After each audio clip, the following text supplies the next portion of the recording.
حضرت ابن عباس رضی اللہ عنہ بیان کرتے ہیں کہ جب عبد القیس کا وفد نبی صلی اللہ علیہ وآلہ وسلم کی خدمت میں حاضر ہوا تو رسول اللہ نے فرمایا یہ کون لوگ ہیں یا کون سا وفد ہے؟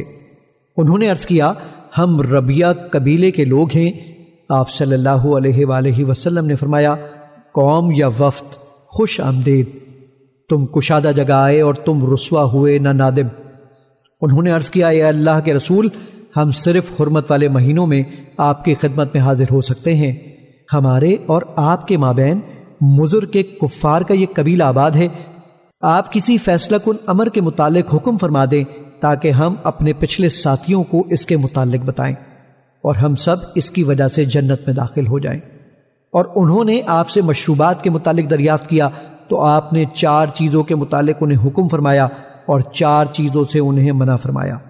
آپ نے ایک اللہ پر ایمان لانے کے متعلق انہیں حکم دیا، فرمایا کیا تم جانتے ہو کہ ایک اللہ پر ایمان لانے سے کیا مراد ہے؟ انہوں نے عرض کیا اللہ اور اس کا رسول بہتر جانتے ہیں۔ آپ صلی اللہ علیہ وآلہ وسلم نے فرمایا اس بات کی گواہی دینا کہ اللہ کے سوا کوئی معبود نہیں اور یہ کہ محمد صلی اللہ علیہ وآلہ وسلم اللہ کے رسول ہیں، نماز قائم کرنا، زکوٰۃ ادا کرنا اور رمضان کے روزے رکھنا، اور یہ کہ تم مال غنیمت میں سے 5واں حصہ ادا کرو۔ اور آپ نے انہیں 4 چیزوں سے منع فرمایا۔ آپ نے بڑے مٹکوں، کدو سے بنے ہوئے پیالوں، لکڑی سے تراشے ہوئے لگن اور تار کول سے رنگے ہوئے روغنی برتنوں سے منع فرمایا اور فرمایا انہیں یاد رکھو اور اپنے پچھلے ساتھیوں کو ان کے متعلق بتا دو۔ مشکات المصابیح حدیث نمبر 17۔ حضرت عبادہ بن صامت رضی اللہ عنہ بیان کرتے ہیں رسول اللہ صلی اللہ علیہ وآلہ وسلم نے جب آپ کے صحابہ کرام کی ایک جماعت آپ کے گرد جمع تھی فرمایا تم اس بات پر میری بیعت کرو کہ تم اللہ کے ساتھ کسی کو شریک نہیں بناؤ گے، تم چوری کرو گے نہ زنا کرو گے، تم اپنی اولاد کو قتل کرو گے نہ اپنی طرف سے کسی پر بہتان لگاؤ گے اور نہ ہی معروف میں نافرمانی کرو گے۔ پس تم میں سے جو شخص یہ عہد وفا کرے گا تو اس کا اجر اللہ کے ذمے ہے، اور جس نے ان میں سے کسی چیز کا ارتکاب کیا اور اسے دنیا میں اس کی سزا مل گئی تو اس کے لیے کفارہ ہے، اور جس نے ان میں سے کسی چیز کا ارتکاب کیا پھر اللہ نے اس کی پردہ پوشی فرمائی تو اس کا معاملہ اللہ کے سپرد ہے، اگر وہ چاہے تو اسے درگزر فرمائے اور اگر چاہے تو اسے سزا دے۔ پس ہم نے اس بات پر آپ کی بیعت کر لی۔ مشکات المصابیح حدیث نمبر 18۔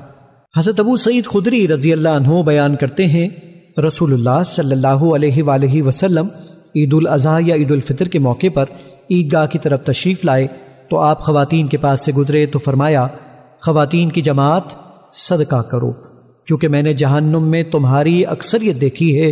انہوں نے عرض کیا اللہ کے رسول کس وجہ سے؟ آپ صلی اللہ علیہ وآلہ وسلم نے فرمایا تم لان تان زیادہ کرتی ہو اور خاوند کی ناشکری کرتی ہو۔ میں نے تم سے زیادہ کسی کو دین اور عقل میں نقص رکھنے کے باوجود پختہ رائے مرد کی عقل کو لے جانے والا نہیں پایا۔ انہوں نے عرض کیا اللہ کے رسول ہمارے دین اور ہماری عقل کا کیا نقصان ہے؟ آپ صلی اللہ علیہ وآلہ وسلم نے فرمایا کیا عورت کی گواہی مرد کی گواہی سے نصف نہیں؟ انہوں نے کہا جی ہاں کیوں نہیں؟ آپ صلی اللہ علیہ وآلہ وسلم نے فرمایا یہ اس کی عقل کا نقص ہے۔ آپ صلی اللہ علیہ وآلہ وسلم نے فرمایا کیا جب اسے حیض آتا ہے تو اس وقت وہ نماز اور روزہ ترک نہیں کرتی؟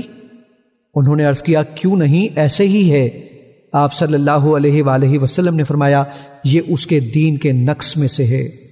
مشکات المصابیح حدیث نمبر 19۔ حضرت ابو ہریرہ رضی اللہ عنہ بیان کرتے ہیں رسول اللہ صلی اللہ علیہ وآلہ وسلم نے فرمایا اللہ تعالیٰ فرماتا ہے ابن آدم نے میری تکذیب کی حالانکہ یہ اس کے لیے مناسب نہیں، اور اس نے مجھے برا بھلا کہا حالانکہ یہ اس کے لائق نہیں تھا۔ رہا اس کا مجھے جھٹلانا تو وہ اس کا یہ کہنا ہے کہ وہ مجھے دوبارہ پیدا نہیں کرے گا جیسے اس نے شروع میں مجھے پیدا کیا تھا، حالانکہ پہلی بار پیدا کرنا میرے لیے دوبارہ پیدا کرنے سے زیادہ آسان نہیں۔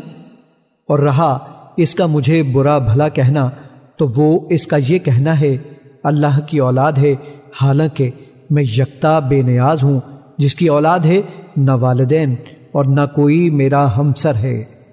مشکات المصابیح حدیث نمبر 20۔